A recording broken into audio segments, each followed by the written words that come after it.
Greetings, everyone, and welcome to the 291st edition of Cinema Effect, the podcast where we review and talk about a different movie every single Monday. And this week, that movie is Harry Potter and the Half-Blood Prince, which opened in the US on July 15th, 2009.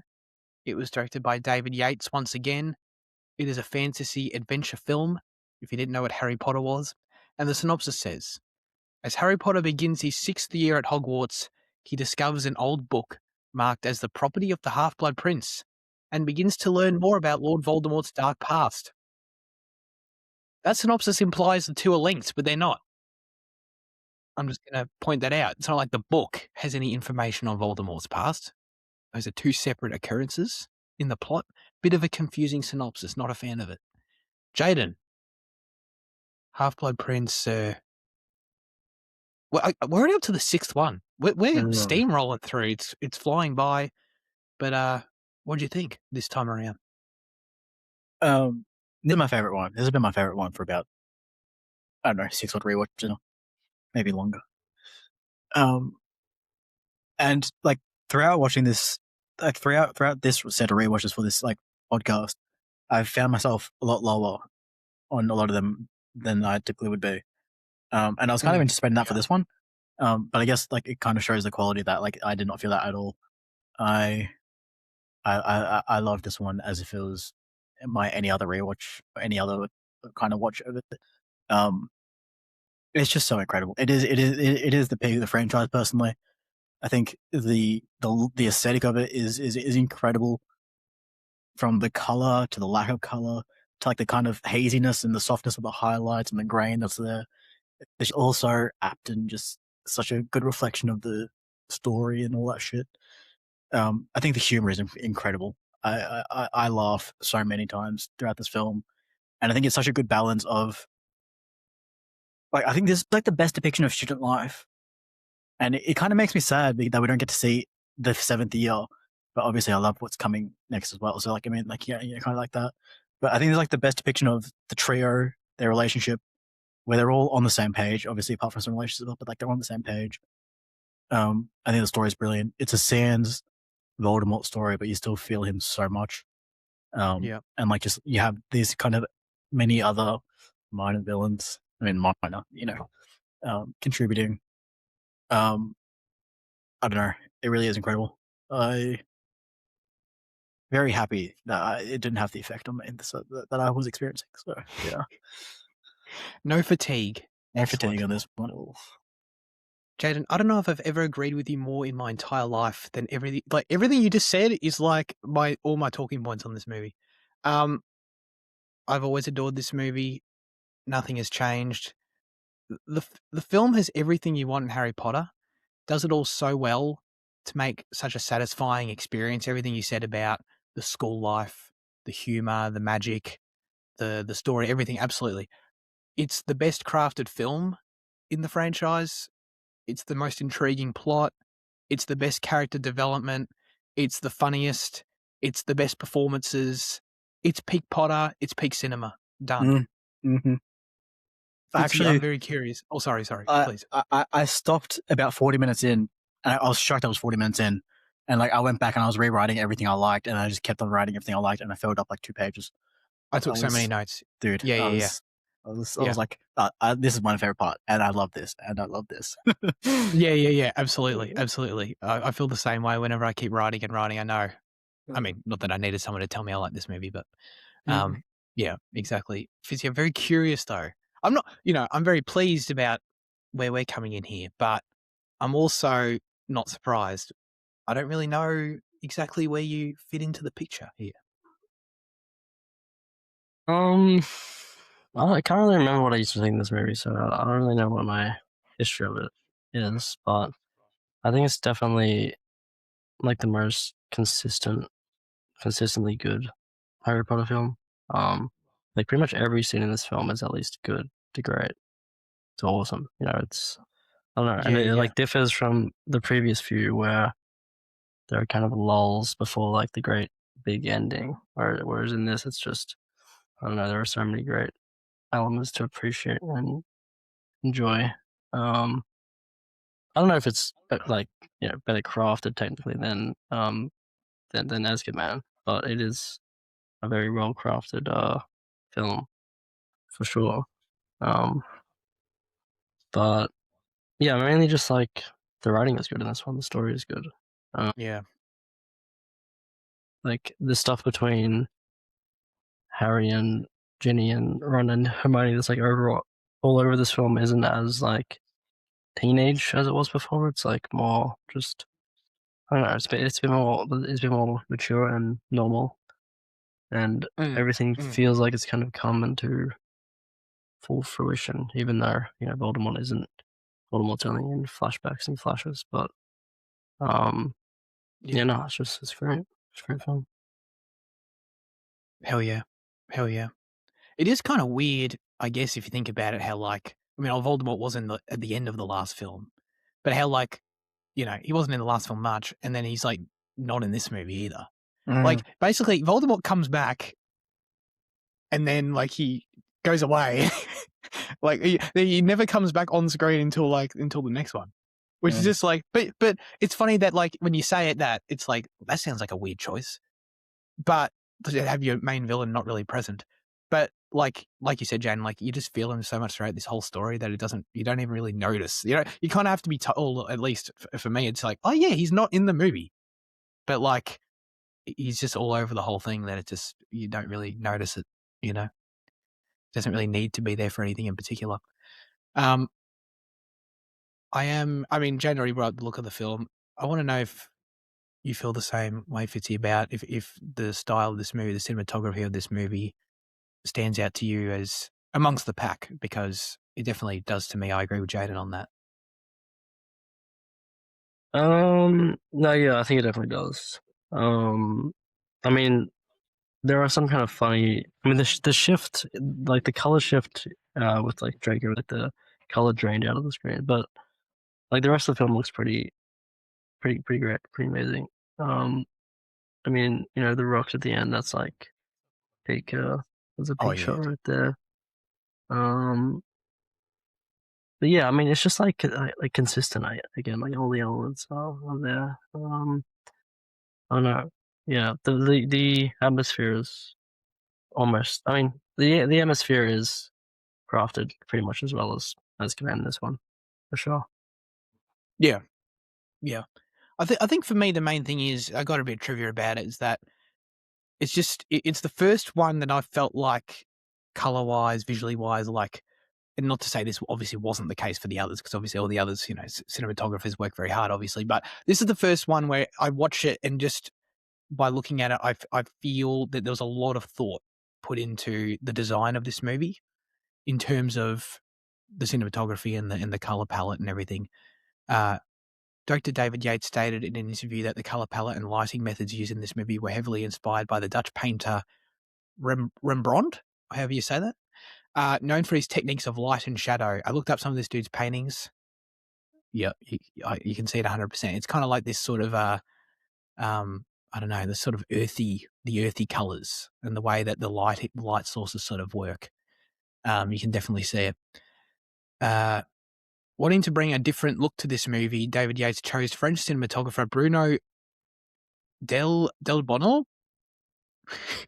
I think I just said Del Bottle with a French accent, but that's no indication if that's how you meant to say it.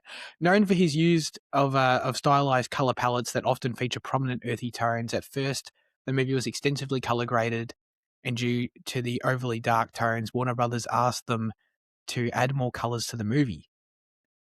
So there you go. They wanted to go harder, the first version, which it still kind of shows in some moments, like the Draco moment. And also when they arrive at the cave, they enter the cave, Dumbledore and Harry at the end, like that whole shit's basically just black and white. There's like barely any color in that thing.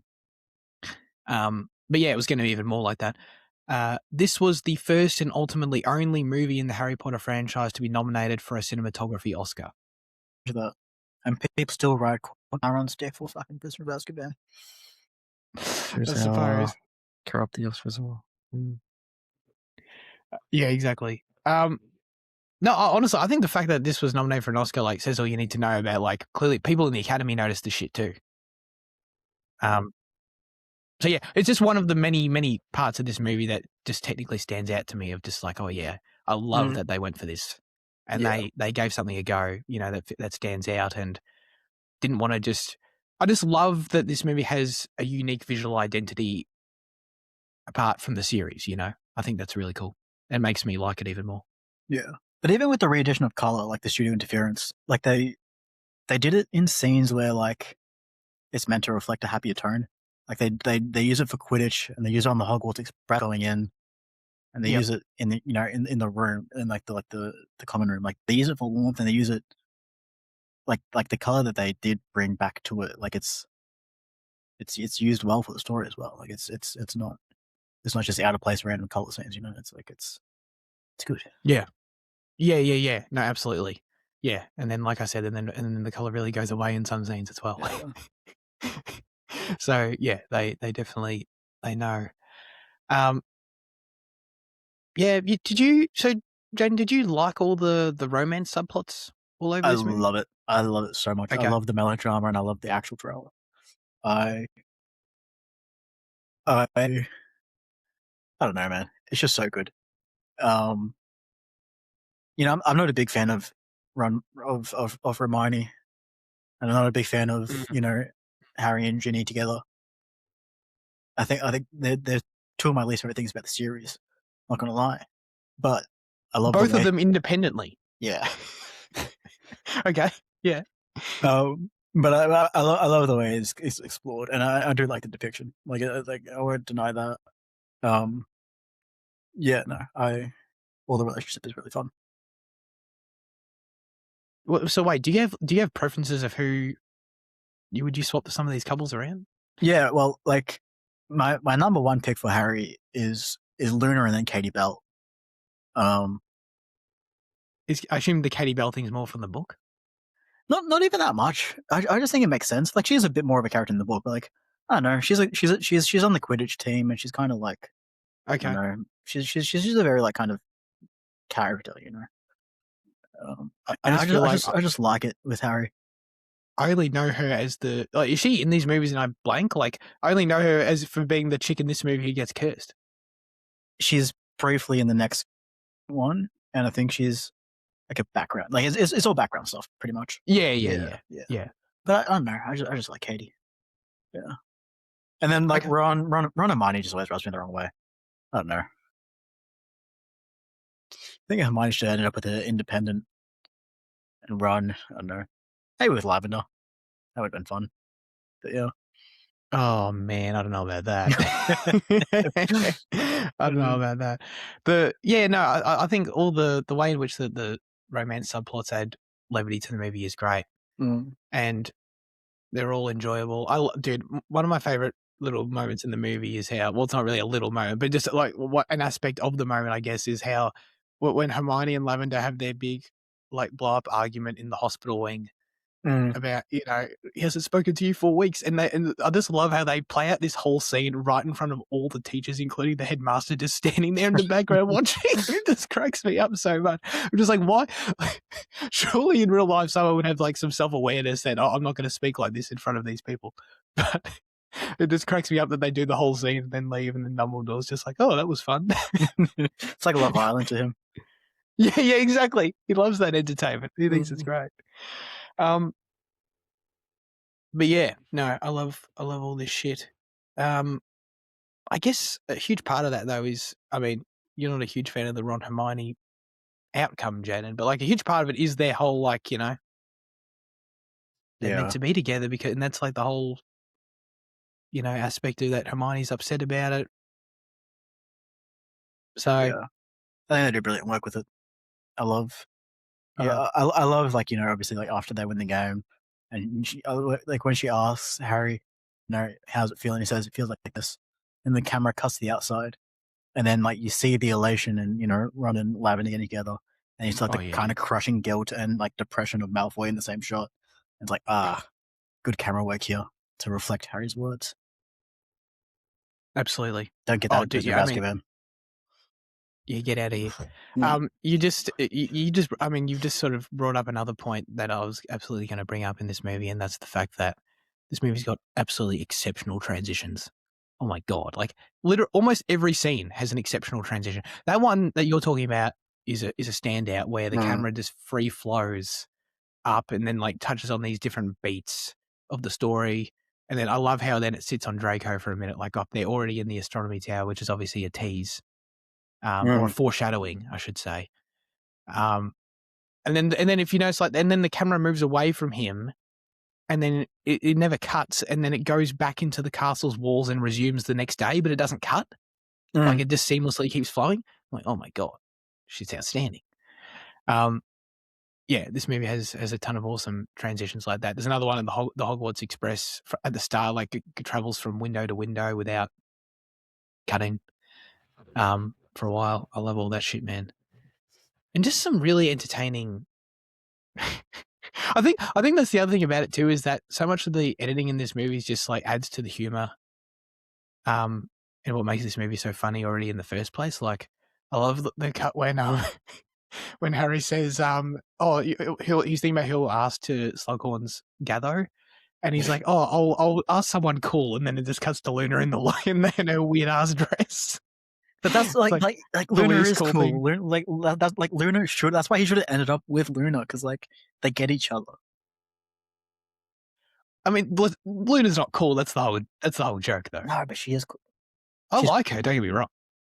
But do they get each other though? Because like Harry also seems like weirded out by Luna like most of the time. Yeah. No. Yeah, he kind of does. And I think Order of the Phoenix does groundwork to show that there's an understanding between them. Their shared ability to see the horsies. See Thestrals, yeah, but like also like, and obviously, I mean, and by that I mean like, you know, the life experience of that from that. Yeah, but he also just, I don't know, he treats Luna with respect that none of the other characters do. Yeah, he does. Yeah, that's true. Even the others who are nice kind of aren't as nice to Luna. No, Hermione's like famously not nice to Luna. Yeah, it's really weird, actually. Yeah. No, you're right. You're totally right about that part. But isn't she like not nice by accident? Like in the carriage scene in Order of the Phoenix. Loony Lovegood. When she calls it Loony Lovegood. Yeah. And then she's like, she like regrets it or whatever. Nah, she's not actively trying to be mean, you know. She dismisses her a lot in the books, like especially obviously, like you get a lot more detail about it. But like she's very dismissive of her. Doesn't it come from also the fact that like a lot of that comes from like because Luna's into all like the weird, like I guess wizard equivalent of like conspiracy shit. Yeah. Or like just weird stuff, and Hermione astrology type stuff. Yeah. Yeah. Exactly. And Hermione just thinks it's all dumb. Yeah. Because she's like an intellectual. Yeah, I guess that makes sense too. Yeah. Oh shit, we kind of jumped on like 5 different things there, but that's all good. I'll get into one of my absolute favorite parts of this movie, and it's something that's already brought up, but I need to, and that's the Harry and Dumbledore relationship scenes, them together. Dude, this might be, if I had to pick one thing, this might be my favorite thing about this movie.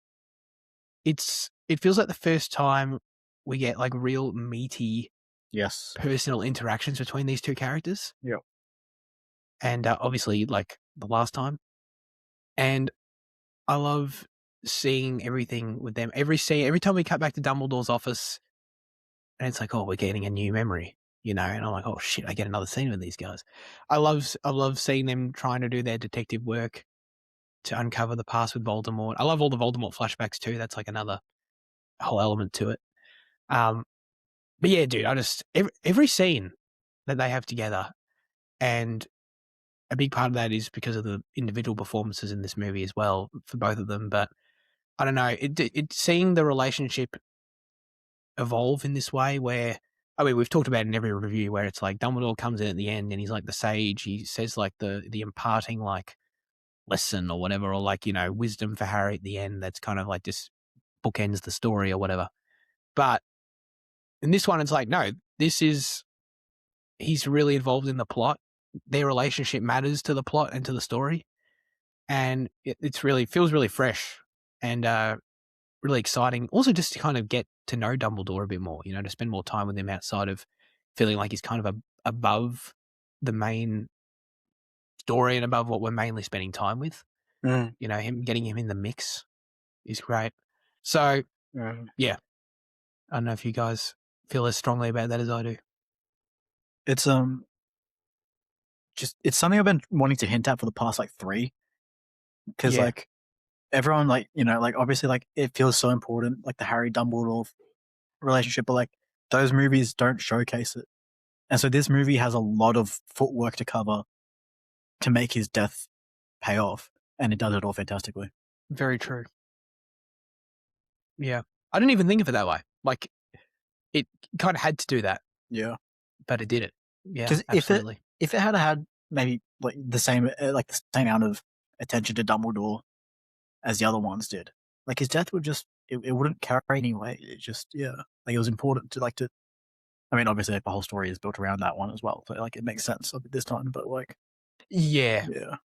No, you're totally right, because if it was Dumbledore dies, sorry, me saying that just makes me again think of that video of the guy who's spoils it to the people who are waiting in line for the book, which is just the worst thing ever. It's so bad. But okay, Dumbledore dies by itself. I guess I don't know, that would just be wow, it's a big deal because it's the main powerful dude or whatever, dying in the story. Oh, that's a big deal. On I guess almost in just a by default sort of level. But dude, I love Dumbledore's death, the scene, the impact it has. It hits me every time. The score is a huge part of that too. But everything, you're totally right. This film really goes above and beyond to make that moment hit as hard as it can, and not just feel okay. And it just it totally succeeds in my opinion. Did you feel the same, Fitzy, as strong? Are you leaning in with Harry and Dumbledore on this one? Yeah, I mean, it's yeah, the scene has actual Dumbledore scenes. I don't understand how you can look at the last one and see Dumbledore avoiding Harry and think that's good content. This is when you compare it to this movie, which is 15 minutes of as you said, meaty Dumbledore stuff. It's just it's great. Seeing Dumbledore's weaker side is good. Yeah, it's really nice. Yeah, absolutely. I think a big part of what makes it peak, and I feel like this is again another topic that comes up every review, is Michael Gambon and his performance, and the ever evolving critique of it on this show. And basically, I think I was bringing it up every single time to lead to this because I knew what was coming. And I find tracking, and that's why I found tracking the evolution of his performances in these movies interesting, because I knew we were going to get here. And my God, this is an unbelievable performance. Seriously, I think it's incredible. He's immediately right off the bat, he feels different. I don't know. I imagine a big part of it is obviously this story being like you said, Jen, being built around the fact that he dies at the end is really important. And obviously he's aware of that. I think it's a big part of David's direction with that as well. It's probably a big part in he's obviously a much bigger part in the script as well. But man, just right from the start, he has this quieter air about him. That sort of booming voice version that I've made fun of before is just nowhere to be found. In his tone, he's kind of got this sort of more hoarse tone, and much more. He's more soft spoken, and it makes him he feels a lot older and more vulnerable. He kind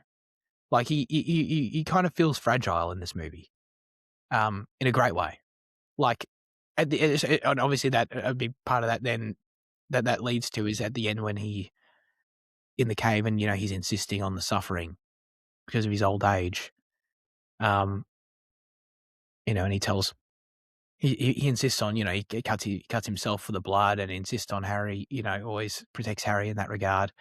It makes him feel weak, vulnerable, like I said. But man, that's what makes this character feel so alive in this movie, and had so much depth to the character in this movie.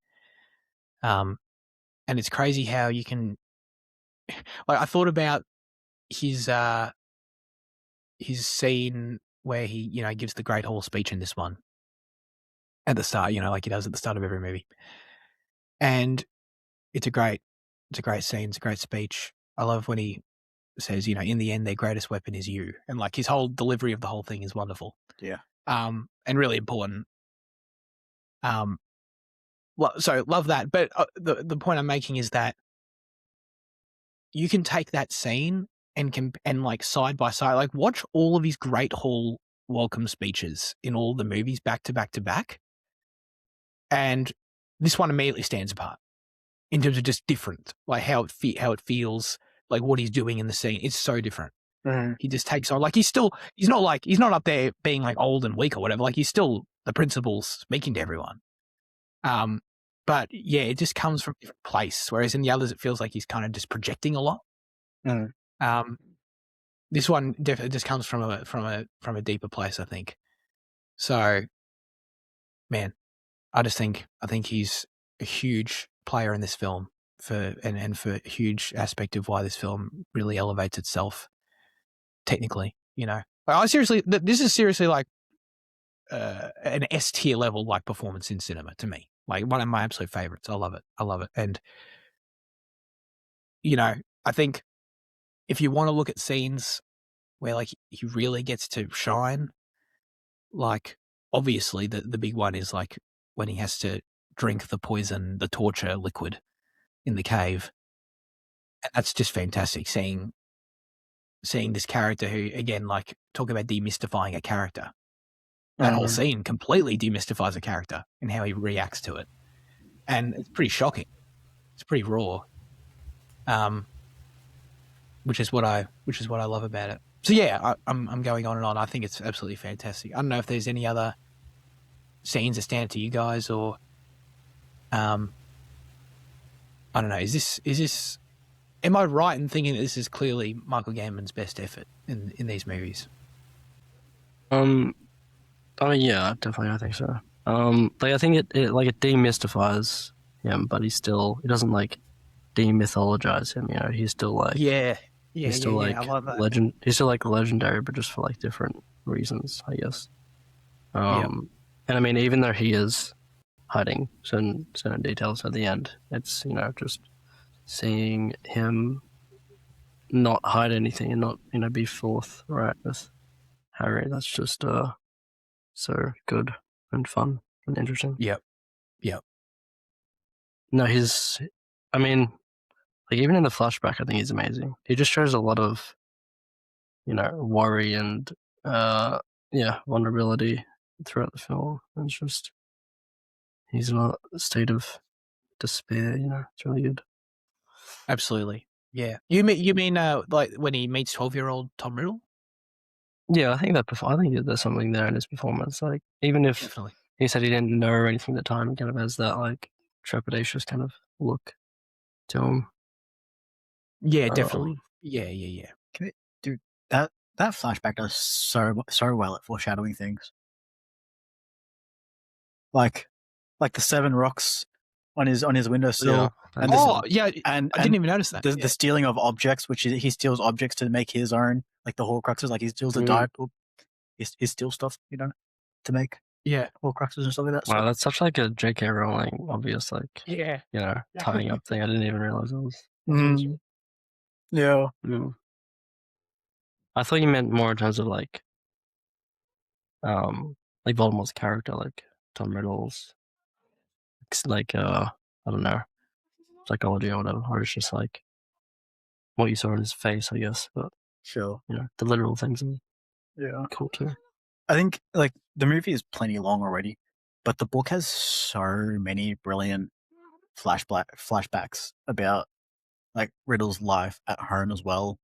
and like really like looking into the Gaunt household, and it just gives so much detail that I kind of wish the movies had. Like, it's not necessary, like it's by any means, but like, Mm. you know, I think the one thing I did say last time was that I think Rowling's strength is in storytelling rather than world building, and like those flashbacks were good bits of story that, like, you know, would have been nice to see. But it's, like, nonetheless, I think like what we did get to see is obviously the essential stuff, and Yeah. They chose the right ones to include. It's funny. Yeah, like there's more than double the amount of flashbacks in the book. But yeah, you're right. Like they're not essential in the way that these ones are. I mean, really, so like really, it's only like you get the young meeting him as a kid scene. By the way, the kid who plays him is Ralph Fiennes' nephew, which is great. Oh, is it? Yeah. Wait, So like that hero, works very like well. or not hero? Huh? You know, his like his nephew's like now trying to make a name for himself, or is it a different nephew? His name is Hero. That was Hero. Ah, Hero Tiffin. yeah, young Sherlock. Wait, so do you know him separately and just didn't realize that was him? He just pops up a lot now because of like the whole like nepo baby talk, and like I think he tries to say that he's not one, but like his uncle's Ray Fiennes. Does it count if it's your uncle? Yeah. Yeah, I don't know. That's interesting. I had no idea who that guy was, but that's a little fun fact for you.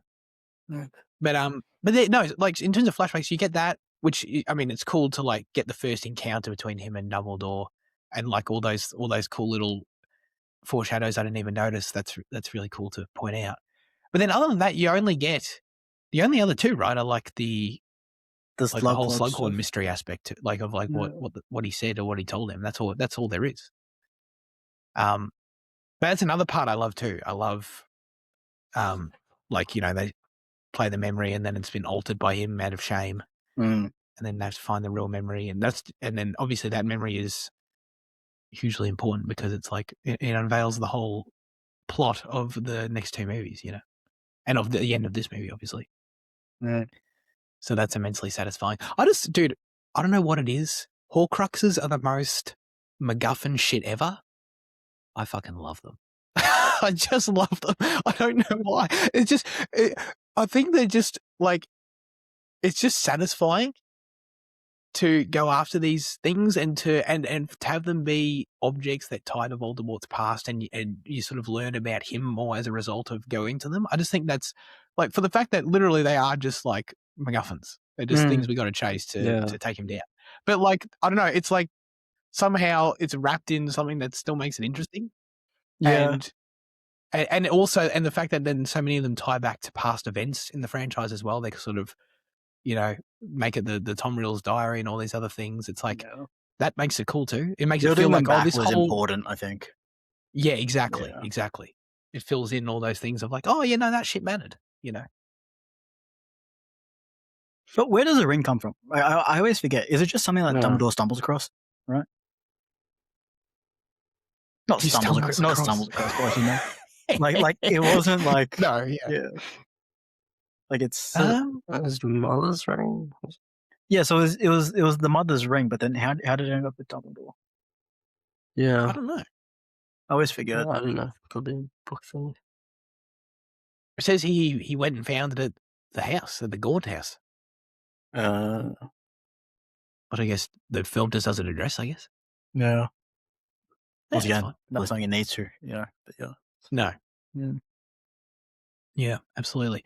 Dude, I just love Horcruxes. I love the scene in which they start talking about Horcruxes for the first time and set them up. Because it's like, it's the ultimate, again, just like setting up the objective of the plot.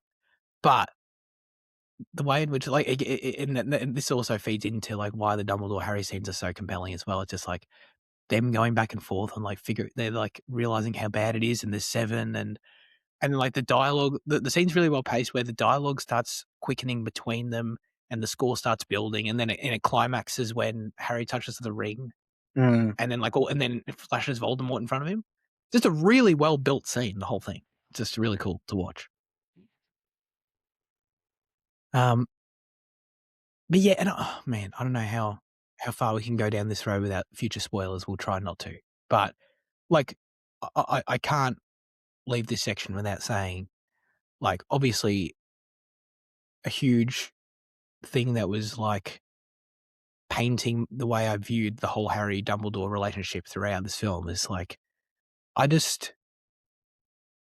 see it in a way where, like, I like Dumbledore. Obviously, he's cool. He's a cool dude. And he's doing good work. He's doing, keeping up the good fight and all that. Trying to take down Lord Voldemort. And I think he's really nice to Harry and all this, blah, blah, blah. But I just can't really not see it through the lens where he really is using Harry a lot. You know? I mean, you have to be careful with what you say.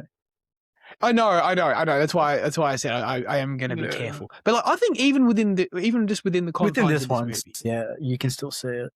I feel it when he asks Harry, obviously to go and get the thing from the memory from Slughorn. Yeah, I mean that's pretty obvious. Like when he literally says, Harry, you must. It is imperative that you get this memory and you do it. And obviously the whole time he's like, the whole thing in this movie is that he's positioning. And he tells him at the start too. It's not like he's being dishonest about it, I guess. But like he tells him at the start that he's basically trying to position Harry, in a way that's advantageous to the objective, to the mission, to achieve the memory.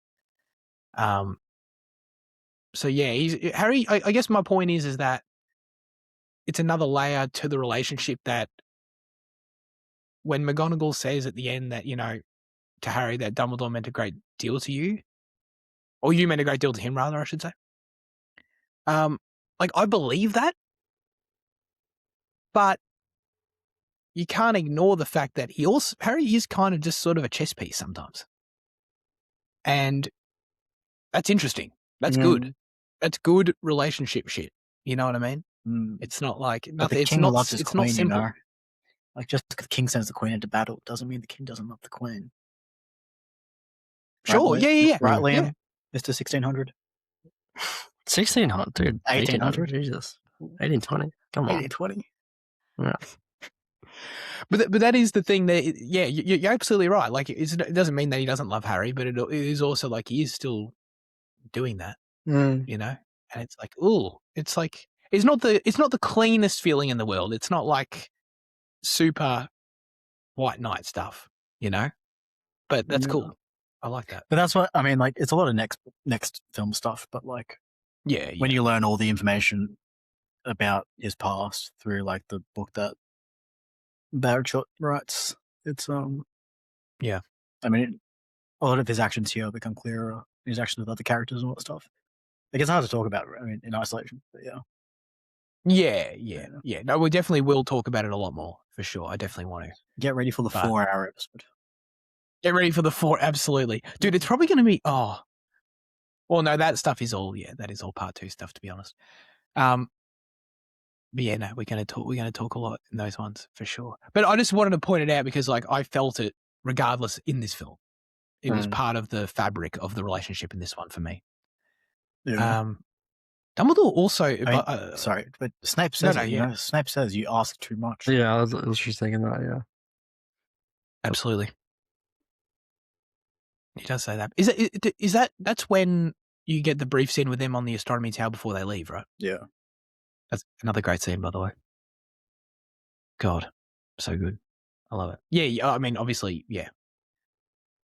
Getting the little, no future spoilers, but getting the, that's a great scene for future context as well to understand, and recontextualize.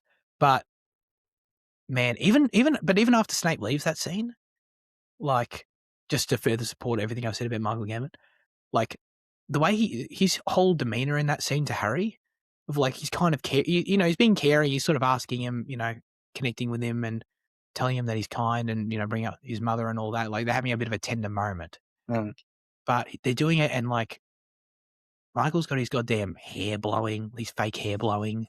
And like he hasn't got his hat on. And he's quite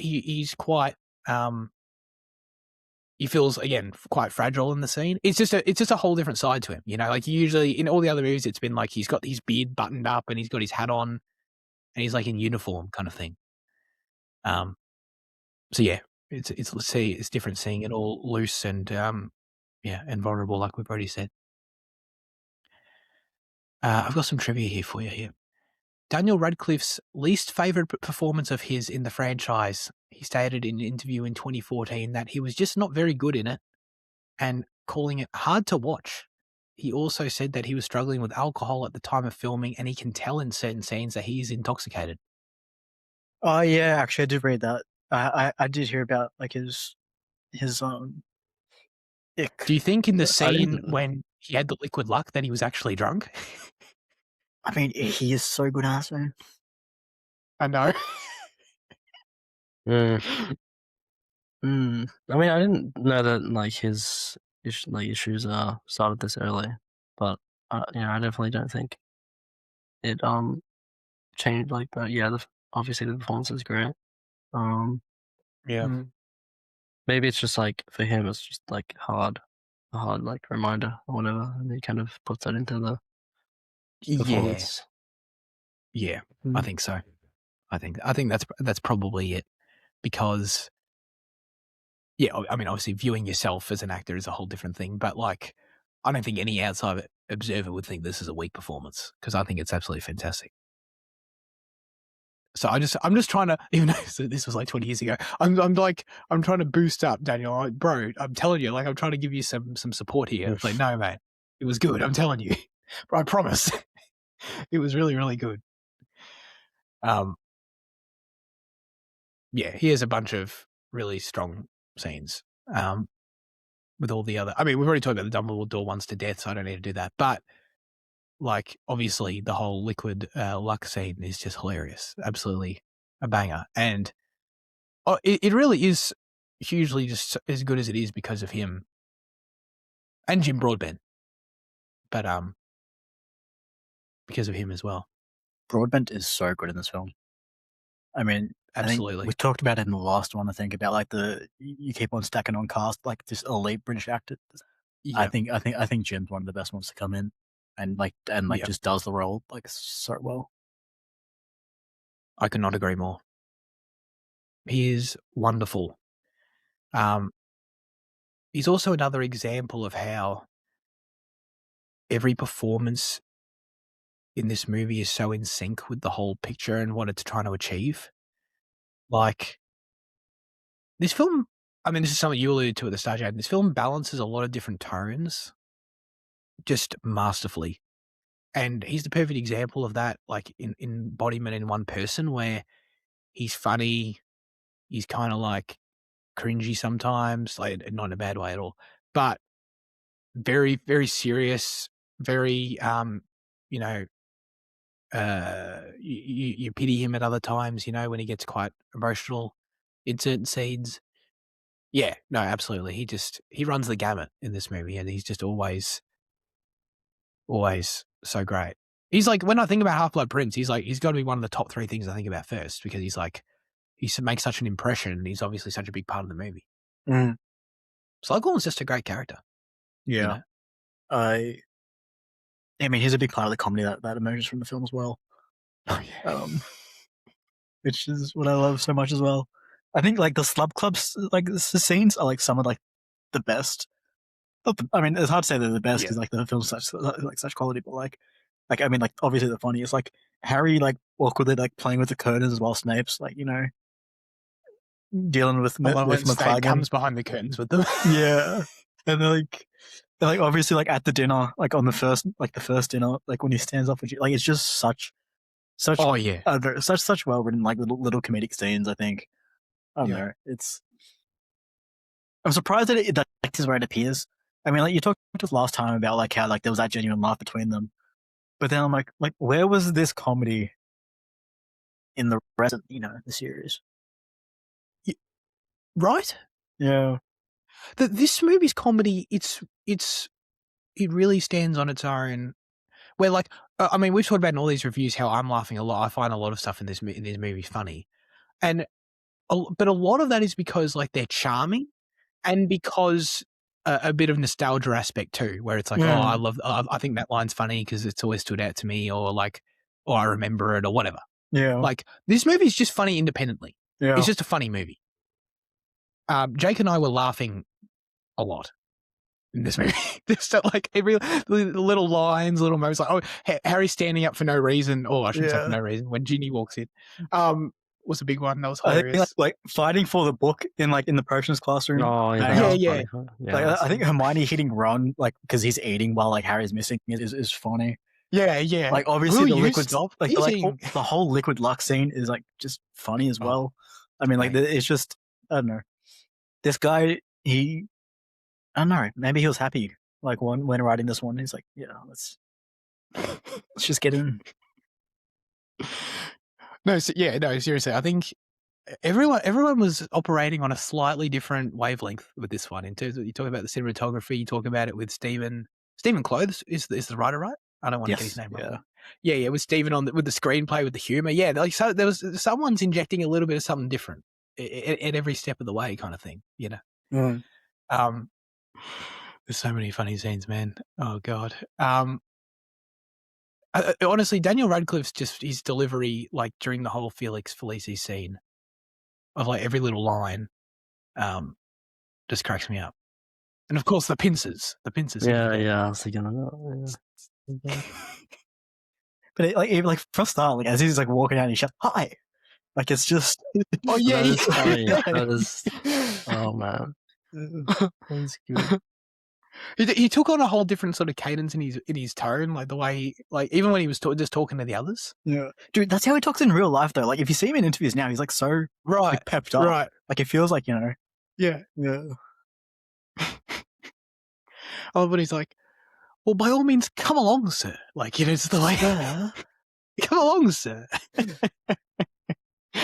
Oh god! And then, but dude, that scene's so satisfying. Then when it turns really emotional at the end, like it has to. Yeah, and that's Jim Broadbent too. Obviously, to loop it back to him when, like, at the start of the scene, what is he talking about at the start of the scene when he's like, but that's life, I suppose. Poof, things one just day go. it's just Poof. Poof. Yeah. Poof. That's life, I suppose. Yeah, exactly. Oh my god. Actually, speaking about characters, look, it's a lot on Hagrid. Like you get the good scene like in that thing, but this is a Hagrid light film. I mean, dude, I think we're pretty Hagrid light here on out, to be honest. Yeah, we are. I think we've spent most of our time with Hagrid now. I think it's pretty much done. I mean, you got some big stuff, but like not like long stuff, you know. Yeah. No, not long. No. Another thing I like about the scene is like it shows like Slughorn's like main personality, main like character trait is just like being obsessed with like rare things. Like he has like the like he gets like the rare plant at the start, and then he's like the spider juice is rare, and then obviously all the students in the club are like like rare, academically, if the students or whatever. So it's, I don't know, it's strong there too. He loves collecting things. At the start it's established he loves collecting students, which is funny. And important. That's an interesting character trait, by the way, to have a teacher that does that. But then, it's not limited to people. He just likes collecting a lot of things. Do you think you're on the wall of any of your high school teachers? Oh, God. Liam, absolutely not. Your lit teacher, maybe? Your lit teacher, yeah. No. Oh, man. I'm definitely not. No way. Oh, yeah. Dude, there's actually still heaps to talk about. Fuck me. Can we take a detour into Harry's pronunciation, or even many of the pronunciations of cabinet? So the vanishing cabinet. The vanishing cabinet. It's one of my that's one of the that's one of our. That's favorites. one of my things. Yeah, that's our. I think we've talked about that before. Yeah, that's like my sister and I's like vocal stem cabinet. Yeah, I always notice that too. Yeah, that's good. man. Oh, I mean, I don't mind. This movie juggles tones well. I'm happy to try and juggle tones of this episode well. I mean, I'm not saying I'm going to do it very well. Certainly not as good as this movie. But, I mean, while you're there, I love the attack on the goddamn Weasley house. Oh yeah. Yeah, I forgot that. I didn't think that was this movie. I thought it was like part 1 or something. Yeah, Which was like such a part Yeah. 1 scene, but there's more. Yeah, we go. There's a bit of time at again at the house in part 1, I guess. But yeah, no, the attack is in this one. Yeah. I love it. I mean, starting with Arthur leaving the room when Ginny comes in because he knows he knows he can leave, and then all the way to like when you get that next dramatic spike, all pick stuff. I love shit that happens in like a wheat field. I don't know, just Oh yeah, sorry, so satisfying. Yeah, dude, it's so well shot too. I love like getting the disorientation and like, I mean, all the POV like shots that you get of like, presumably they're meant to be from like the Death Eater's point of view or just that sort of ominous point of view of like you're being watched. I love that. I love that. Yeah, it's God, it's so good. It really is a marvel to me. That is like one of the things about this movie. There's just, I don't know how it's able to just move from one thing to the next and like everything flows, and not only flows in like a pacing way, but every scene like has multiple things about it that are entertaining and engaging in all these different ways, but then are also really important to the story in all these different ways. Like you think about how that whole Weasley scene, it's like it's touching on all this romantic stuff and it's making you laugh, and then it goes right into goddamn the whole Voldemort shit and the Death Eaters turning up and like high stakes dramatic stuff, and it's just seamless. It's just like you're just on the edge of your seat watching this thing. Yeah, I think they kind of needed that scene to keep like the presence of the Death Eaters there, or like active or whatever, because like obviously you see them at the start, at like zooming around London or whatever, which is cool. Which, by the way, how much better does zooming around London look at the start of this than it does at the start of 5?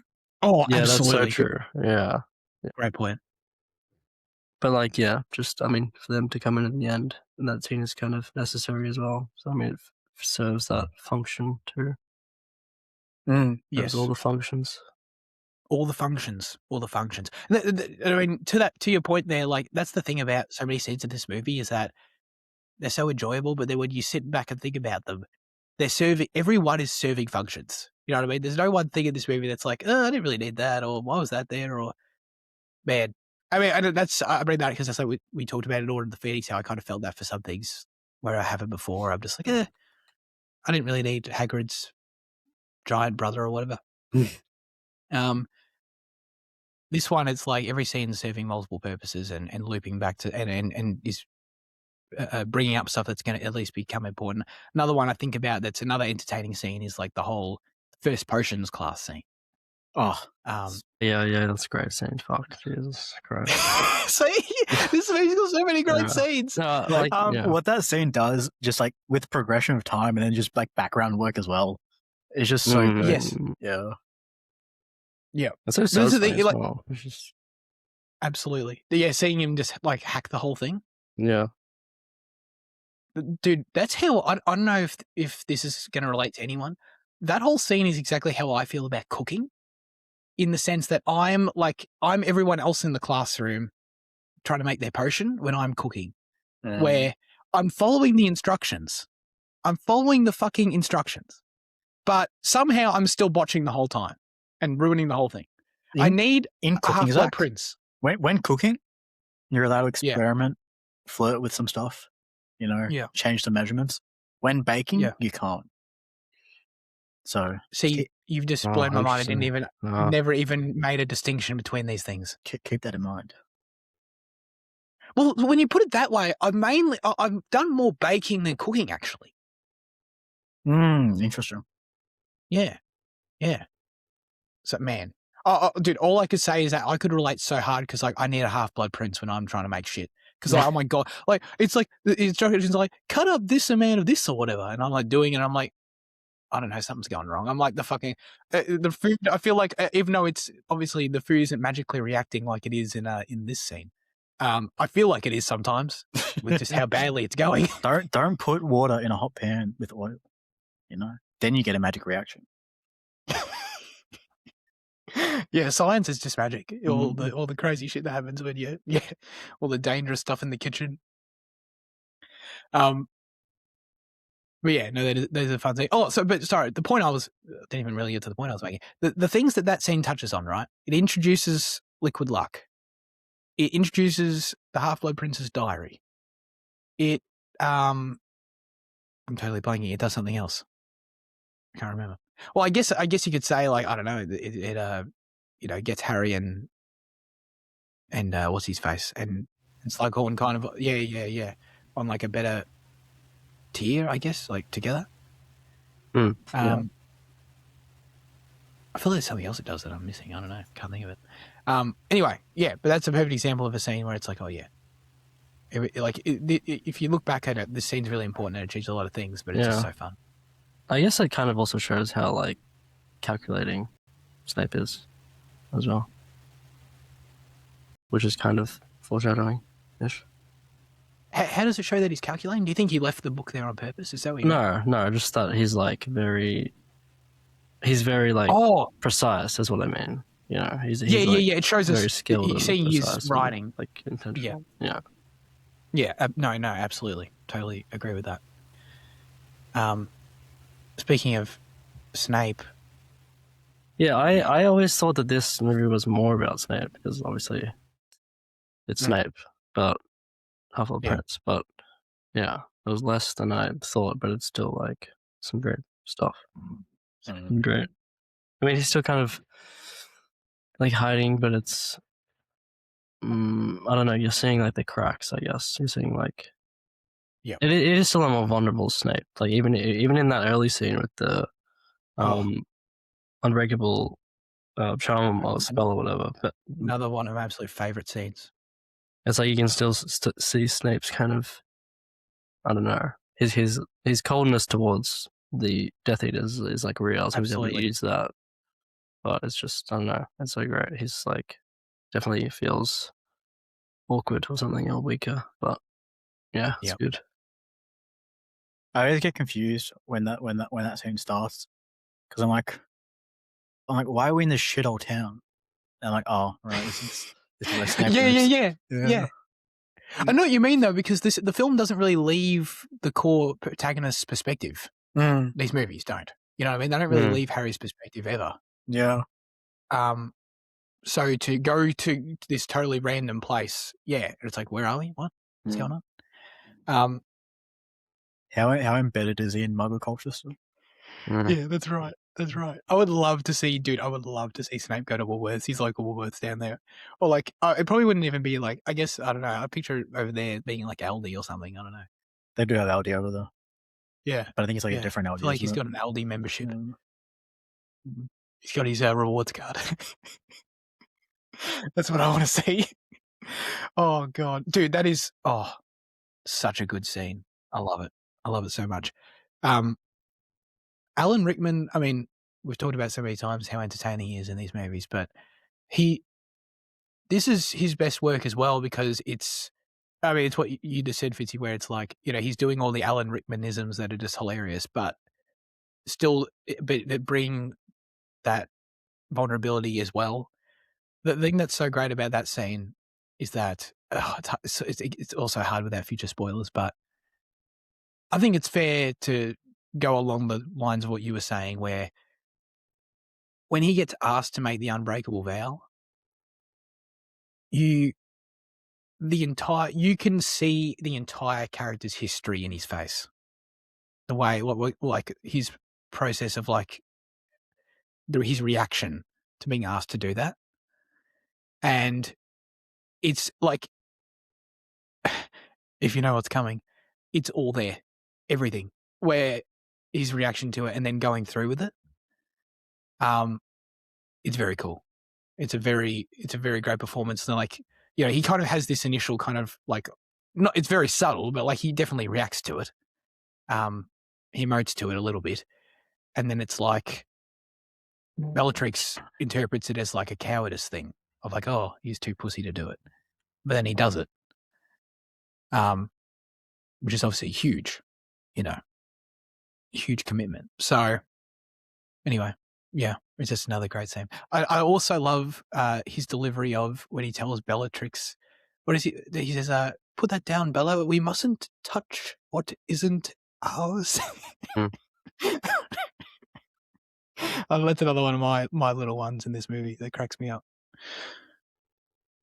Although, I don't know if you guys have anything that tops this. My favourite Snape delivery in the movie is when Harry accuses Draco of cursing Katie Bell. And he says, "I just know. You just know." I've never seen someone like put such a long pause in like one 3-word sentence ever. I love it.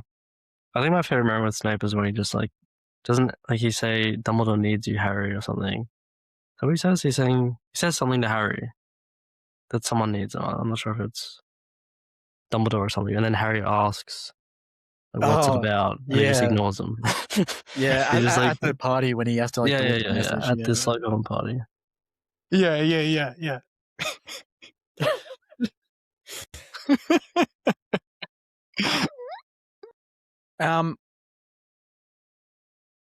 We haven't even talked about Draco. And this is like a Draco film. This is kind of Draco's movie. It's Snape's movie. It's Draco's movie. It's Dumbledore's movie. How can it be all their? It's Slughorn's movie. How can it be all their movies? I mean, sorry, not the villains. Not Dumbledore's not the villain. But, villains. Yeah, no, yeah. Dumbledore's the real villain. But how can this movie feels like so many people's movie? Yeah. But I say that in the best way possible. Maybe that's why it's so long. But I mean, it is so long, but you don't notice it. I mean, it's the perfect length, really. It's Ron's movie too, It's Ron's movie. It's Lavender Brown's movie. Yeah. It's Romilda Vane's movie. Vane. Yeah, I know. Exactly. Yeah. Oh man. Yeah. I think the stuff that Draco's great. Yeah. It's he feels like I feel like I'm repeating myself with everyone, but he feels like a real character for the first time. In the first two, like he feels like a real character in the first two, I guess, but he's just kind of he feels an archetype. He's like the bully character. He's like the dickhead. It's like, all right. And then for the last three, it feels like he really went to the background of just like, he's barely a character. He's like someone who's there in a couple scenes to like achieve something or whatever. So to obviously loop back around to having him be like a real antagonist character, a troubled, sympathetic antagonist. Without ever, you don't lose the fact that he's a shit. You know what I mean? Yeah. But you definitely, it's hard not to feel sorry for him at points, for sure. Yeah. I mean, the movie paints his struggle from the start with that article about leaving the dad's trial and that shit. Yeah. I think Tom's like acting sometimes isn't the greatest, but I think he really plays the Torment well. The Torment, definitely. Yeah. And then, I don't know, I think the stuff they do with the camera helps accentuate that, hiding him in darkness so often and all that shit like that. Yeah. Yeah. Seeing him walk off when all the students are like hanging out, having fun together in the corridor. Yeah. That shot was really good. Oh yeah. When is that the one where, but it's like really dark outside. It's like the night. That's before. It's like the night he's about out. to go. Yeah. He's about to go bring them in. But like Tom, like he's just in a state of pure anxiety this whole film. Like his reaction after Dumbledore says like that you are their best weapon or whatever, and he's just like totally out of it. Just so good. Yeah, and he basically has the same reaction when he's walks into the Great Hall and he realizes Harry's talking about him, and then he just turns right back around. And that's obviously before they have their little duel in the bathroom. No, it was seeing Katie Bell, I think, is what turned him around. Yeah, sure. No, yeah. Well, then, I guess I associated then because Harry turns around and stares at him right then as well, confrontationally. Yeah, the bathroom scene's really intense as well. Except, I mean, you point out the color grade change. I mean, the color grading change is hilarious. Like it literally goes so dark. But yeah, it does. It definitely does. But like, Um, it's like Snape wrote Sectum Sempra, and he said 4 enemies. His enemy was James Potter. He was going to use that on Harry's dad. yeah, that's crazy.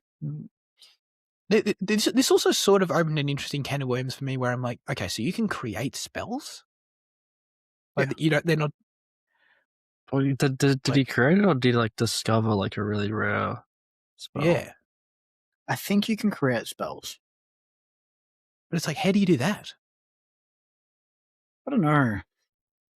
It's kind of like the way that like Luna's mum died because she was like practicing. Oh yeah. Was it potions or magic? Maybe it was potions. No, she said it's magic. Oh, magic. Yeah. She said magic. Yeah. Yeah. I imagine. I don't know. Like you just kind of experiment with what you know and what's not known, and then I don't know. But like, I don't understand in terms of like, is creating a spell just like saying a bunch of random words and seeing what it does? Well, it's probably to do with the emotion involved, because you know, like we know that you have to mean it for like unforgivable curses to take effect, and like obviously you have to feel Yes. like happiness for like the Patronus and stuff. So I imagine Yes. there's like work in that, I guess, and like in the one work as well. Like I know sometimes they put more like in like games they put more emphasis on like you have to do specific things and all that shit. That you can I don't know, like it's not in Yeah. I get everything you're saying, but then so what? Then once you go through that process, then how is Harry able to use it? Is it That's so? what I was It's like thinking, you go through that, and it's like it's added. You've Added like to the successfully canon of added it to the magic. database. Yeah. Yeah, like every wand now recognizes the thing in like it's like in the magic cloud of the spells list. You But know, I think for wands. like I think that's what it is. Like dark magic is like where like all the creative and powerful stuff comes from, and you know what you learn at Hogwarts is like mainstream shit. And so like Right. you know like, you can learn the dark stuff and like the powerful stuff. You know, dark doesn't mean bad; it just means powerful. You know. Well, that's what the dark wizards think. But I still think they discover it. Like I still think, like there's I mean, obviously with the Horcruxes, it's like that's something that Voldemort discovered as like a ancient piece of magic that already exists or whatever. So I think it's just something you pull from instead of create. But how did the ancients make it? Well, they discovered it too. You know, they didn't make it. It's like the ancient philosophers didn't discover physics or like the ancient philosophers didn't discover anything because they just thought about shit. Yeah, but they had. Yeah, I mean, they had their version of science, which was just conjecture. Yeah. Oh man. Anything else, Draco? I love the look in his. I like his black suit look. Tom Felton, he rocks it. It feels very Bully Maguire-esque. Oh yeah. Obviously, he's got blonde hair, so that's a bit different. But I think it's good that he beat the shit out of Harry on the train at the start. He needed one. he wrecked him. Yeah, he really did. But it also gives us a nice Luna moment, you know? It really shows us Luna being a friend. It's good. I mean, you especially, but me too. I'm desperate for nice Luna moments. Give me more Luna for sure. Her at the Quidditch game in like the lion helmet. Like, fuck yeah. I don't know. Oh the yeah. fact that, like she's like Hufflepuff, but she supports, because her friend Harry. Oh yeah, I forgot she's not even in their house. Yeah, Harry, who is her only friend, so that's why she's there supporting Gryffindor. Oh, that's cute. That is cute. Yeah. That is sweet. Oh, that's what I was going to say. With Draco. So Harry's whole thing in this movie is that, he just knows that Draco is a Death Eater. And everyone else is kind of like, that's a bit, you're a bit over your head on this one, Harry. I mean, obviously Harry's completely right. But it's also like, I kind of felt at times like I understand why they thought it was just a personal vendetta because they understand the history between the characters, but at the same time, I'm also kind of like, I mean, this makes he's kind of like onto something, right? Like, I feel like we should take him a bit more seriously. Like, his dad's a Death Eater and a known one, and he's doing all this like shady shit. Yeah, but he's cried wolf like 3 times, 4 times, 5 times even. Harry has. Yeah. On what else? I don't know. He's just always calling out Draco for shit, and like the team teacher's like sick of it, you know. Is he? I don't know. I don't know if he's ever like really accused something. I don't know if he's ever really accused him of something this serious like this. Yeah. But like he's usually not believed by the teachers, but he's not lying. Like the teachers just say later that he was like telling the truth. Like it's the same thing in this movie, isn't it? Yeah. Like when has Harry ever actually lied? I probably had like an intentional lie at some point, but I don't know. Actually, yeah. Yeah. He gets his assumptions wrong often, basically. He assumes Snape is wrong, you know. Oh, yeah, that's true. Yeah, that's true. That's true. Mm-hmm. No, I just pointed out to say that like a lot of people were against Harry on that in this movie, and I stood with him. I thought it made perfect sense, and he was totally right. Wow, so you believe before the evidence was presented? I just didn't think it was as far-fetched as everyone kept claiming it was. That's all. But wasn't the main, like, Snape the main one pushing back, and he had a reason to kind of hide it? Yeah. Yeah. But even McGonagall was like hesitant to accept, like, you know, his accusation. Yeah, she was. Yeah. So we've talked about parts of the ending in this movie relatively extensively already, so we don't need to repeat ourselves, but I just do want to ask if there's anything about the ending that we want to dig in on a bit deeper, because it is all important stuff and great stuff. Is there anything we sort of glossed over a little bit too much? That's all. Like obviously Draco's like, I have to do this. You know, that's good. That's great. Snape at the end is great.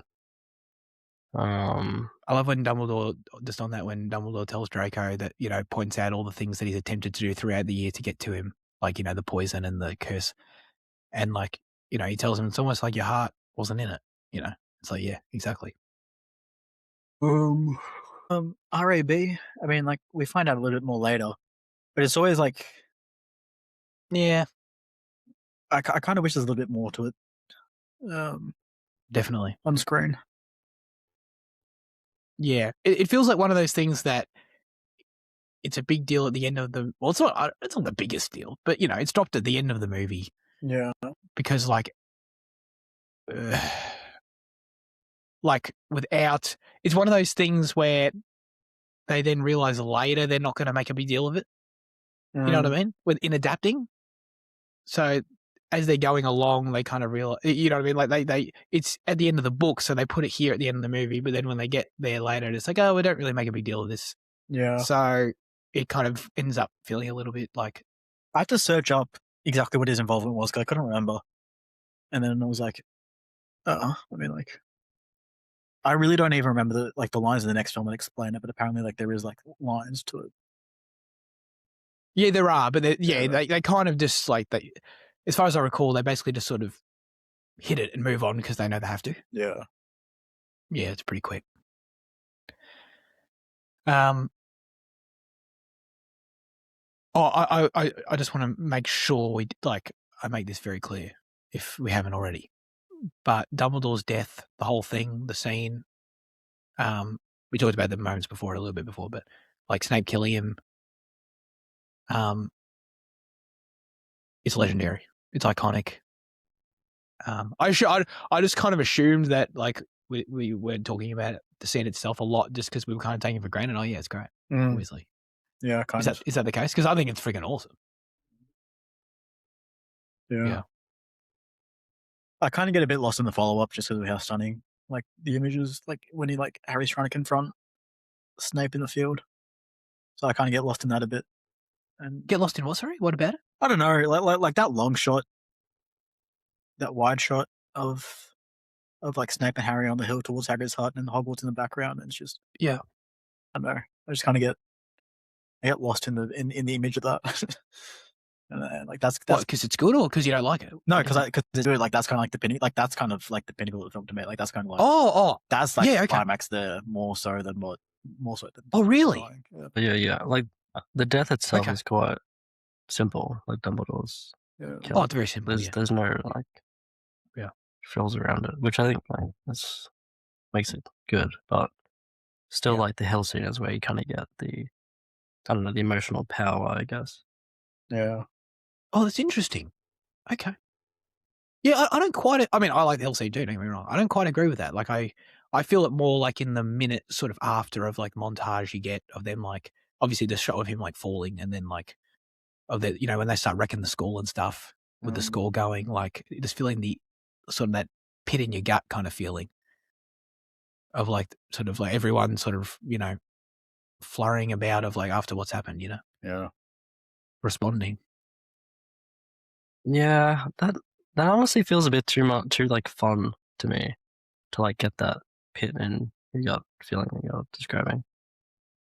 Like Bellatrix like running around, blowing up the hole, and like them running through Hogwarts. It's like Yeah. it's not like I didn't feel like what you're describing. I felt that like later in the Snape scene. Oh, okay. I feel it in that scene because of Snape and hard to say, but because of Snape and Malfoy's like the way they react in that scene when Bellatrix is doing all that shit, and like they clearly, there's different emotions going on for them. The contrast of it. But yeah, when I was thinking about how like how they put all their wands up for Dumbledore. Mm. Is that just kind of like the equivalent of like when we go to Rod Laver Arena and they ask us to we get our phones out and put the torch on? Well, they were Is this the destroying same thing? they were destroying the like Death Eater cloud is what they were doing. Oh yeah, they actually had a purpose. Yeah. It wasn't just like everyone get your wands out. But do you sign think of that's a respect. spell that they teach, or is that just like the emotion that overwhelms the Dark Mark? Yeah. So did they discover be that? like Did they discover that spell together, or did they? Is it even a spell? That's a good Because I point. don't know. Isn't it just like the Yeah. default? Like I don't know. Right, it's like a very Something. weak Lumos, but like how's that meant to dispel the Dark Mark? Because it's like Because it's I light. don't know. It's a line of light, and all the line of lights combine. I don't know. I feel like I think you're right. It has to be like a raw emotional reaction, like of the moment for everyone. It can't be so because otherwise, what you're telling me, like everyone can just get together and change the weather every day if they want. But they can't. They don't change the weather. They can just they don't change the natural weather. They destroy the. Oh yeah, you're right. The specific Death Eater cloud, which isn't like an actual cloud. Yes, it's like magic. They're counteracting dark magic. They're not. Yes. Yes. No, that's true. Because I did think that in the scene, I was like, are they gonna like make everything sunny? But it was just the. But yeah, they don't. Yeah. It's still cloudy after. Yeah, that's true. I've alluded to it a couple of times, but I think the score in this movie is absolutely phenomenal. Nicholas Hooper coming in here. I might be a bit biased because I've listened to the score so many times separately, but man, I just feel like it hits all the beats. It's got the the Dumbledore's farewell theme is that's probably a huge part of why the emotion works for me. I just think it's outstanding. It really hits me. And then I also love like these. He plays with these different themes throughout, like in obvious, leitmotif ways. Like the Death Eaters have a theme every time they turn up, and then the friggin' the Vanishing Cabinet has a theme that's actually really good. A bit sort of like a more mysterious sort of thing. But like Dumbledore's farewell, the theme it plays like it opens the movie, like it kind of starts it, and then it sort of then fades away and sort of goes into the whole London thing. But I love that it's like it plays over, when it's like the scene at the start when Dumbledore's like standing with Harry like at the end of Order of the Phoenix and stuff. So I just love how the film, like if you know where it's going and are in tune with the music, it's like it's already like telling you where it's going. You know, it's like already putting you in that spot. It's going to put you in the end, but it just, you know, doubles down on it at the end, obviously. But the score also, you know, it does the whimsy as well. It does the goofy Slughorn moments really well. The Slug Club scenes. So it does it all. Yeah, the candy shop as well. Oh yeah, the Weasley theme. The twins. Yeah, exactly. Mm. Oh, yeah, Twins in I there. forgot about that as well. Yeah, that's The joke store have their theme.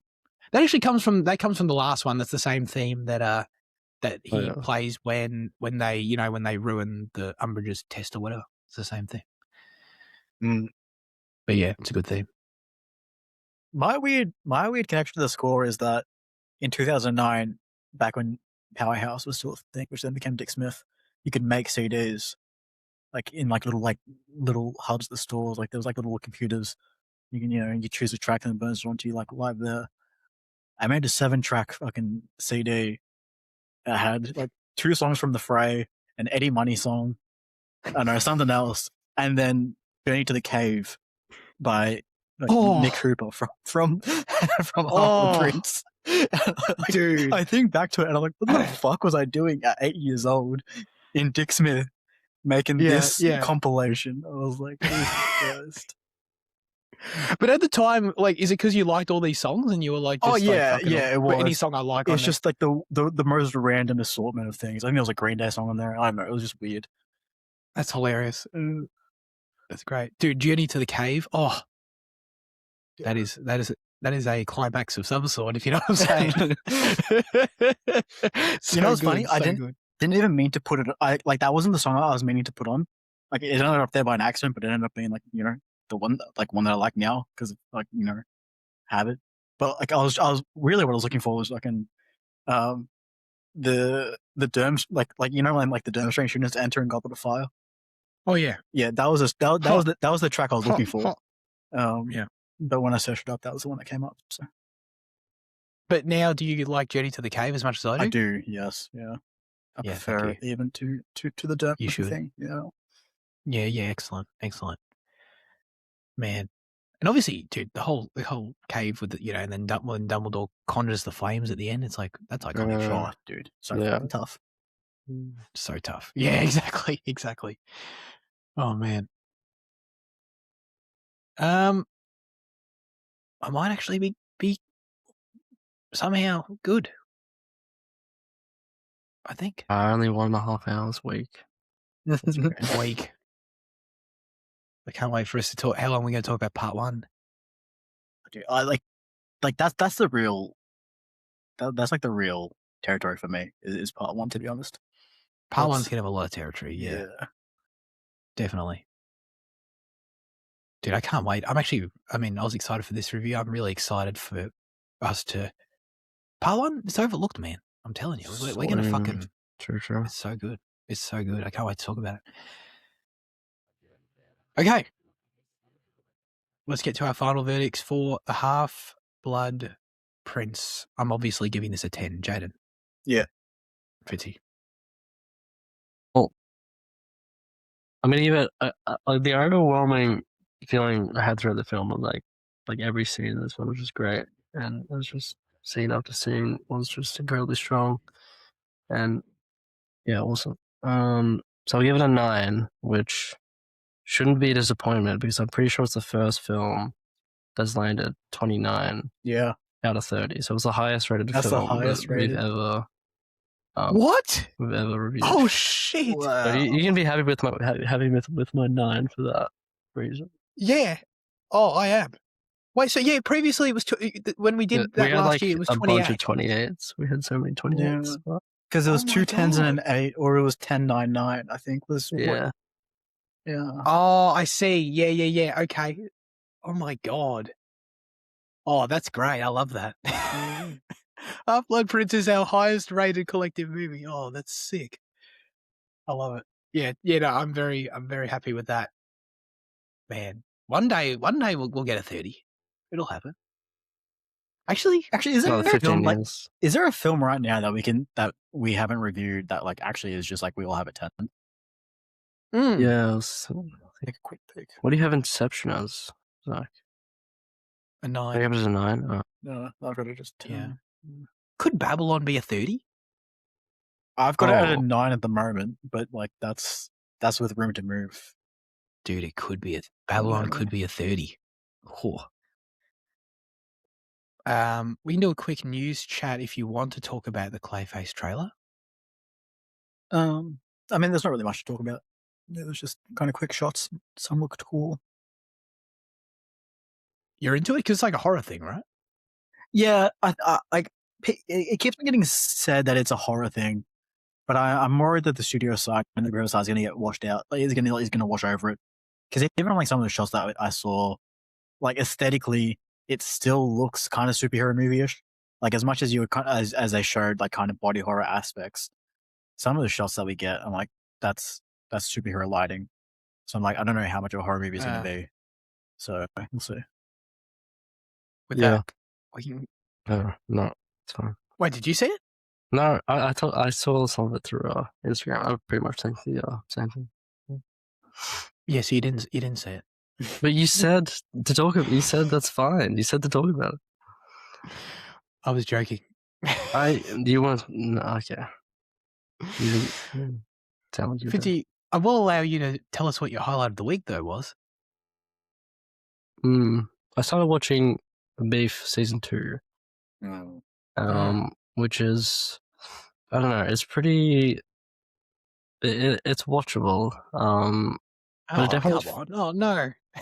It definitely feels like what I kind of thought it would be on the trailer, which is just a kind of weird change in tone and a weird step down. And like I saw an article like headline calling it like a White Lotus kind of ripoff, which it's not fully that, but that feels like that's the kind of vein we're talking about. But it's still pretty entertaining.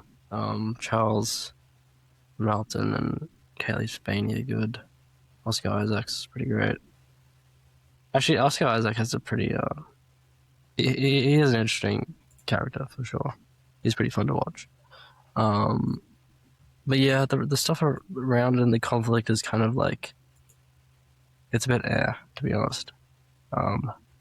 It feels more conflict led than character led at the moment. But I'll still probably finish it. It is pretty. It's very watchable, as I heard. Very watchable. Yeah. The highest praise. Oh god. But season 2 of The Pit is out, so I'll need to set aside. I don't know. I probably won't set aside the whole day, but it's a possibility. Dude, you're gonna do You're gonna do the shift. You're gonna do the shift. Oh man, 15 hours. Let's go. I don't know, maybe. Oh wow. Yeah, I've watched 2. I watched 2 episodes. Yeah. Yeah. So very early, but loving it. I'll just quickly say that I watched the Martin Scorsese documentary on Apple TV Plus. It's 5 episodes. Not much to say other than I thought it was great. Really enjoyed it. If you like, filmmaking, documentaries about filmmakers, it's right up your alley, like it is for me. So, yeah. Speaking of Martin, did you see that Fran Lebowitz is coming to Melbourne? Are you keen to go see the most boring 3 hours of your life? Of Fran Lebowitz? What's that? That fucking person that Marty made a documentary back about a few years ago. Oh, 8 episodes of Is This a City? What is a city? Oh. And it's just the most boring takes you've ever seen put to screen. And just the most like eye gouging. Yeah, I feel like you hate this. Why? But yeah, she's coming down if you want to like go and have like a good place to kill yourself to. So yeah. I've been waiting for one of those. Shit. Oh wow. God damn. Okay. I think if all 3 of us kill ourselves in front of Fran Lebowitz, she might have something interesting to say. I don't know. I don't know. It's big risk, to be honest. Yeah, I mean it is a big risk for a maybe. So maybe we threaten that to see Marty. Yeah. But we could be we would be part of Is This a City 2? Where she like discusses. Yes. Right, about Melbourne. Yeah. Yeah. We would be the catalyst for season 2. We wouldn't just be part of it. We would be the reason it happens. Oh my god. Okay, no problem. That's fine by me. Now comes the segment where we hand the show over to you with our question of the show. Last week we asked you, what is your favourite movie or TV episode which humanises a villain? Dr. Luke said, The Sopranos. I can tell from the first 2 episodes. Interesting, Dr. Luke. Which of the... So the question is, your episode of TV which humanises a villain, which one? Which of the 2? You know what I mean? Luke also says Thunderbolts. They kind of, yeah. I mean, they're all kind of anti-heroes to start with. Yeah. I So, guess, yeah. like some of them are the villains of earlier films, I guess. Yeah. Yeah, they are. Yeah. But then I'll even, allow it. I guess, like actual villain is humanized. So yeah. Still haven't watched that movie. Mhm. Will I ever watch it? I don't know. We'll find out one day. Andy Lair said, my favourite movie which humanises a villain is Park Chan. Oh, can you be Wook's careful when reading Oldboy. this one, by the way? Because I don't want spoilers. Because I only read the first line. Because I don't want to like spoil myself. So just That's fair, yeah. Do we want to do Oldboy on the show? I'd be down. Yeah, I'd do it. I love how we just randomly stumbled upon a movie after we took like half an hour to pick out. Yeah. Okay, I'm reading ahead. Okay, spoilers.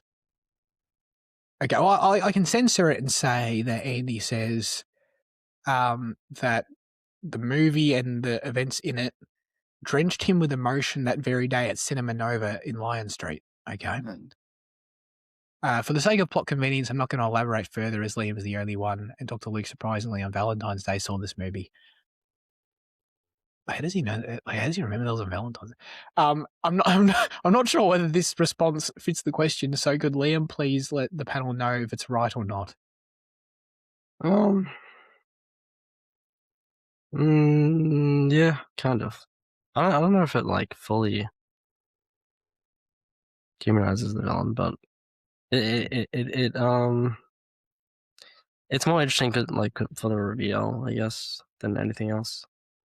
Like it's not like, oh, now I really care about this character. It's more just like because the story is so well constructed around the villain's actions that it's like good. I don't know. But, Okay. Yeah. That makes sense. That sounds interesting. Look out for our Oldboy review coming soon. We should do another double feature with the Spike Jones remake. Jones? Wasn't it Spike? It was Spike. The other Spike Lee. Spike Lee. Yeah, there you go. Let's not. Dr. Leanne said, a film that humanises a villain particularly well is The Silence of the Lambs. In this movie, Hannibal Lecter, played expertly by Anthony Hopkins, is portrayed as a highly intelligent and captivating villain. As you know, the psychological horror thriller movie stars Jodie Foster as Clarice Starling.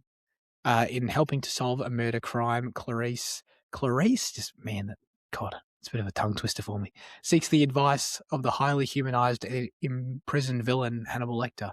He is a brilliant psychiatrist and cannibalistic serial murderer. The Silence of the Lambs has been cited by many as one of the greatest movies of all time. The American Film Institute ranked it the 5th greatest thriller movie. The highly convincing and award-winning roles of Clarice and Hannibal Lecter are also considered among the greatest of film heroines and villains. I got there eventually through that. Thank you, Leanne. That is good. Okay.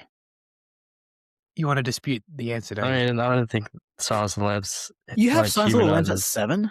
The fuck? Well, not because of that, but I don't think it humanizes Hannibal Lecter. I think he's still a villain. Yeah, he's still twisted AF, right?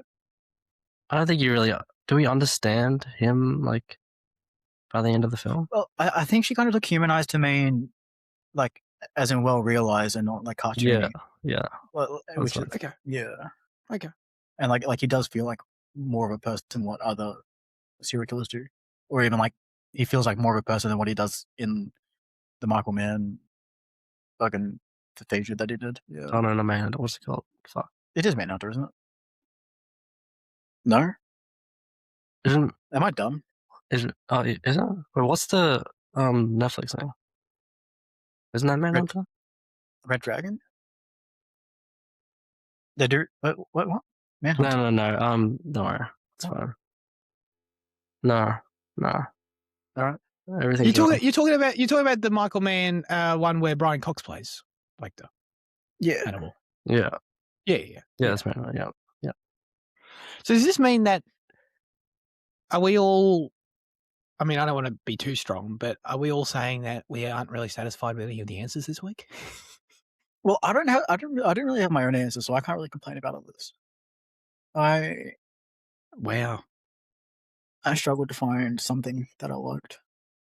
Well, then you can continue with the others and give us an answer that sort of doesn't count, but we'll allow it. No, I want you guys to go first, just in case I want to steal one of yours.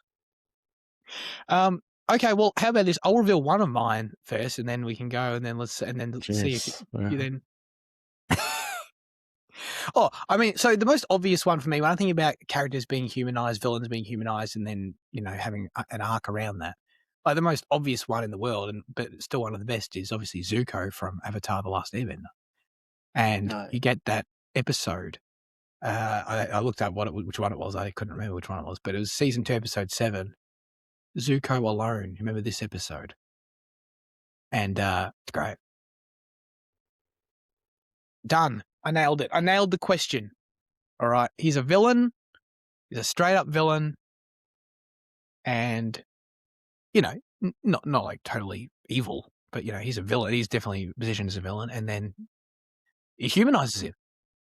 Because you're like, oh, shit, you learn about his past. And you learn about, oh, no, he was abused and shit. But is that humanizing a villain, or is that just like overcorrecting and like making a villain a hero? Well, that episode doesn't make him a hero. Yeah. He becomes a hero in the end, spoilers. Sure. Yeah. But that's still like a season and a half away though at that point. Did I say something wrong? When you said it's a season and a half away, that puts it at the very end of season 3. I mean, he turns good like towards the end of season 3, no? No, it turns good. No, he does not. He does not. In season 3, I'm pretty sure like from the start he's trying to find the gang to apologize to him, isn't he? Like, he is good from the start of season 3. I mean, are we good to spoiling this whole show now, by the way? Yeah, it's fucking been out for 30 years. 20 years. But he fucks them at the end of season 2. That's the whole Does thing. he? When? Yes. In Basing It's Say? like the whole... Does Yeah. he? Not Basing Say. Yeah. Is it? Where did they end season 2? Yeah. Basing Say. Yeah, Okay. you're right. Yeah. But but season 2, the end is Azor like as the main villain, isn't it? With the drip. Yeah. 2. Yeah, she's there too. Yeah. And like by that stage, like Zuko had already like begun his rehabilitation, and like they're living in the city for a bit, and like he gets a bit tempted. Yeah, he like no, yeah, I know. But then he fails them again. He fucking Oh yeah, in the Backtracks. cave, right? Yeah. he backtracks exactly. Yeah. He starts on the good path, backtracks, and then comes back around to the good path. Yeah. Which is great, by the way. I think that shit's awesome. But Mm. anyway, I'm just saying I nailed the question. That's all I'm saying. All right. You humanize the villain, okay? Liam, beat that. Bart Simpson, Homer Simpson, Mr. Peanut Butter. Wow. No, I'm joking. Well, I mean, Luke's answer of the Sopranos was, Tony Soprano was obviously valid. Yeah, definitely. I mean, Tony Soprano, Christopher Moltisanti, Mr. Peanut Butter, the entire cast of The Wire.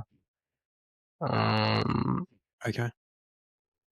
Yeah. Wait, so you're calling everyone in the Wire a villain? I haven't seen The Wire. No, I mean, But like it kind of like on the drug side of it.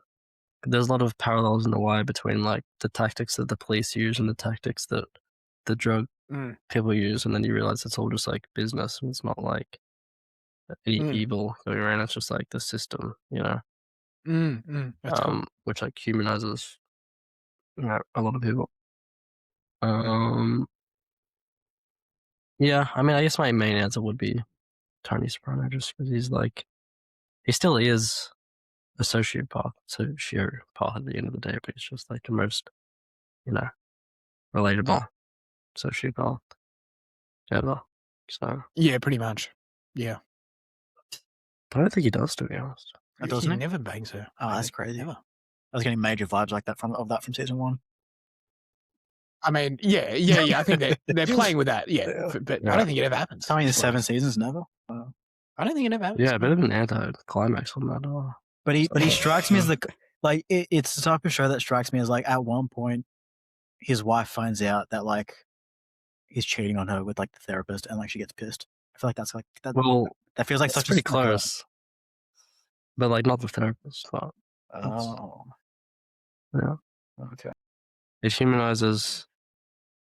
Wait, what's the wife's? What's Edie Falco? What's her? What's the Carmella? I met Carmella. Yeah, that's a humanist villain. Oh, I saw a funny thing. Remind me to show you at the end of the show that you'd appreciate. I'm sure the listeners will appreciate that. Oh man. My other answer, which probably counts a little bit less, but I think it's still good, is Jamie Lannister. That season 3 episode. I had to look up. It's season 3, episode 5. I couldn't have told you which number it was in season 3, but it's the episode when he's in the bath. He has the whole bath scene when he's lost his hand. He has his whole monologue. It's great. About how, why is he called the Kingslayer? That is kind of like, if you had to, I know Jamie's kind of got his whole thing is an arc, but if you had to define one moment that humanizes him, like sort of turns him around fully, it's probably that one. So is Jamie a villain? Well, he's at the start. Like he fucking pushes Bran out of the window. Yeah. True. Yeah, I forgot about that. I don't think he's overall a villain, but yeah. As always, we'd love you to submit your responses, thoughts, and/or reviews for next week's film in the YouTube or Instagram comment sections, or join the Discord server this week. The specific question we're asking you is, who is your least favourite comedian? Let us know. Who's a comedian? They pop up and you're like, this guy's lame. This girl's lame. Don't get it. Huh? I thought it was Bradley Cooper. That's crazy. Is he comedian? I mean, he has done a few comedies, hasn't he? His career's a bit of a joke, isn't it? Yeah.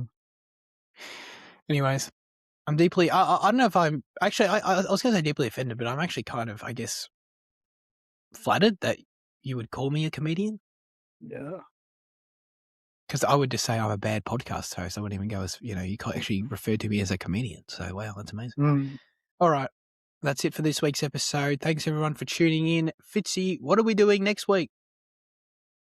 We're doing a Will Arnett film, Is This Thing On? Which is about him being a comedian in New York from last year. Laura Dern was in it too. As well as Andrew Day, Peyton Manning, Sean Hayes, Kieran Hines, Amy Sidara. Kieran Hines is in it? Yeah, he's his dad. Oh, that's great. I'm excited. Yeah. Scott Eisnogel? Eisnogel? Scott Eisnogel. What is this? Christina Ebersol, Derek Gaines, James Tom, Gabe Fazier, and Tom Johnson. That's the entire cast of Is This Thing On? Who was the gaffer? Gaffer? You want me to go to IMDb? Can you find that for me? Yeah. Can you pull that up for me? Pull that up for me, Jamie. Oh, man. But hey, most importantly, what's it on? Disney Plus. Yeah. Okay. There you go. By the way, my joke was that I didn't mention Bradley Cooper, who's also in the film. But... Oh, is he actually in is he actually in the movie? Yeah. That's sorry, that's why your joke didn't work, so I didn't know he was actually in it. No, it's fair. It was a kind of joke to myself, I guess. That wasn't really funny. But... I thought it was funny that you just randomly decided to start reading everybody who was in it. I reckon that'll be funny to Luke, maybe, but maybe not because he kind of missed our show talk. True. So it's The really whole not context funny is to that anybody. Jaden doesn't like Bradley Cooper's movies and doesn't want to do this movie, but we're making After him do not it. having seen any of Bradley Cooper's movies. He's never seen a Bradley Cooper movie, doesn't like him. I like when he's in them. I don't like when he directs them. Well, he's in this one and directs it, so how do you feel about that? Although that is the case for every movie he's Well, doing. it also features the best Batman, so it's all right. Good and point. the woman who runs Star Wars. Oh my god. That's not the actual opinion I hold. Yeah, good. All right. Appreciate everyone for tuning in for this really long one. Have a great rest of your week, and goodbye.